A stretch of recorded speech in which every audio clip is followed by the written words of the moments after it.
उषा के 2 बेटे थे, ऋषभ और सुनील। ऋषभ उसका सौतेला बेटा था।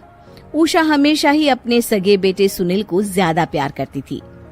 सुनील की शादी हो चुकी थी और ऋषभ की शादी भी निशा नाम की लड़की से हो जाती है। उषा सुनील की पत्नी कीर्ति को ज्यादा प्यार करती थी। एक दिन वो अपनी बहू कीर्ति के लिए साड़ी ले आती है। ये लो बहू, तुम्हारे लिए साड़ी लाई हूँ। कल पड़ोस की शादी में जाना है ना, तुम यही पहन कर चलना। तभी वहाँ ऋषभ आ जाता है।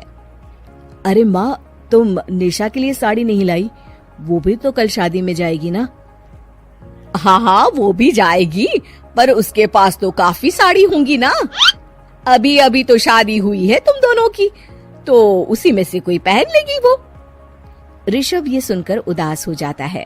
तब निशा कहती है, आप उदास क्यों होते हो जी? सही तो कह रही हैं मम्मी जी। मेरे पास तो बहुत साड़ियां हैं और सारी की सारी नई हैं। मैं उन्हीं में से कोई पहन लूंगी। वो बात नहीं है निशा।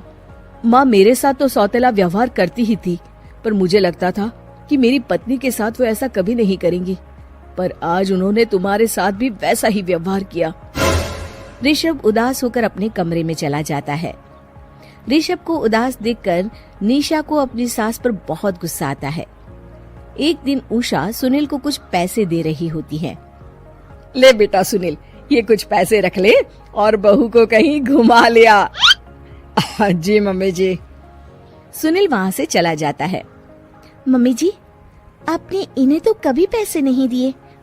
ऐसा सौतेला व्यवहार आप क्यों करती हैं? बहू, ये किस तरह से बात कर रही हो तुम अपनी सास से? कोई ऐसे सवाल करता है कि अपनी सासू से? सास, अरे जिस दिन से मैं इस घर में आई हूँ ना, आपने तो मुझे अपनी बहू माना ही नहीं। हमेशा कीर्ति भाभी के लिए ही सब कुछ लाती हैं। मुझे तो आज तक आपने कुछ दिया ही नहीं। क्या मैं जानती नहीं कि आप ऐसा क्यों करती हैं? देख निशा, तू अपना काम कर, समझी? मेरे से बहस करने की कोई जरूरत नहीं है। तभी वहाँ ऋषभ आ जाता है।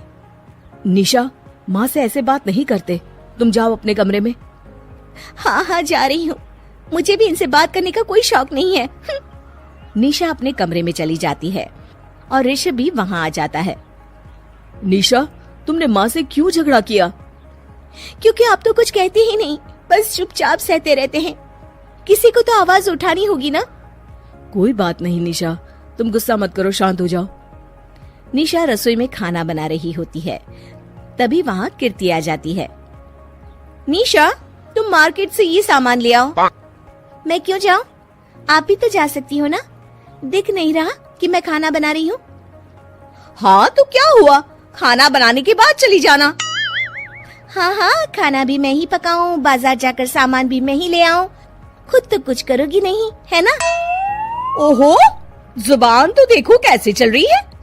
सुनो, तुम अभी आई हो इस घर में, तमीज में रहो, वरना सासू माँ से कहकर मायके भिजवा दूंगी तुम्हें। हाँ। ओह, हाथ लगाकर दिखाओ मुझे, देख लूंगी। बहुत मनमानी हो गई तुम दोनों की, समझी? निशा लिस्ट कीर्ति के ऊपर फेंक देती है।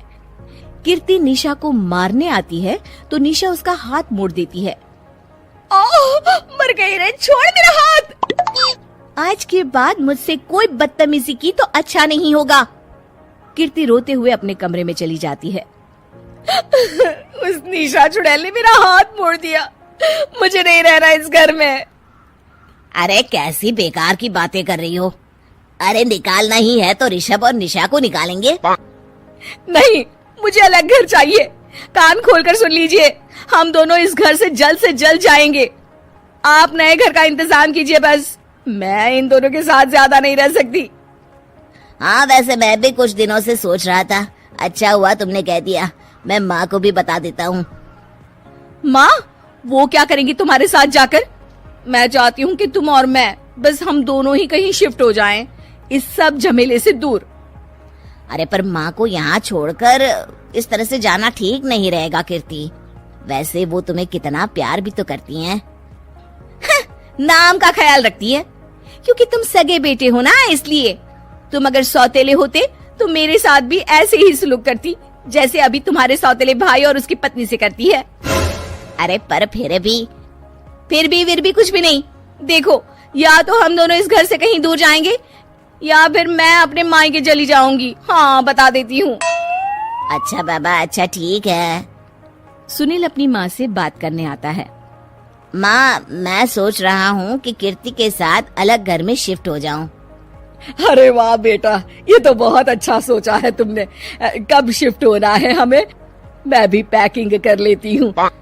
अब नहीं माँ, मैं और कीर्ति ही जाएंगे बस। आप तो यहीं रहो, ये पुश्तैनी घर भी है ना आपका।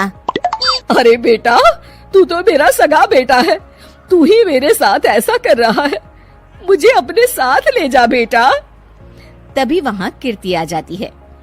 अरे माँ, आपको पता भी है कि किराए के घर में कितना खर्चा होता है, और अगर आपको भी लेकर गए तो और खर्चा होगा। आप तो बस यहीं रहो इसी घर में। कोई बात नहीं सुनील, तुम लोग चले जाओ, माँ यहीं रहेंगी हमारे साथ, हम माँ का ख्याल रखेंगे, तुम लोग अपनी गृहस्थी संभालो। निशा को ये देखकर बहुत खुशी होती है। वो मन ही मन सोचती है, अब आया ना ऊंट पहाड़ के नीचे। अब मम्मी जी को पता चलेगा, बड़ा सगा और सौतेला करती रहती थी। सगा बेटा तो जा रहा है छोड़कर, अब आएगी इन्हें अकल, और नहीं आई तो मैं ला कर रहूंगी। निशा अपनी सास को कैसे अपने सौतेले बेटे से मिलाएगी, जानने के लिए देखिए सौतेली माँ पार्ट 2।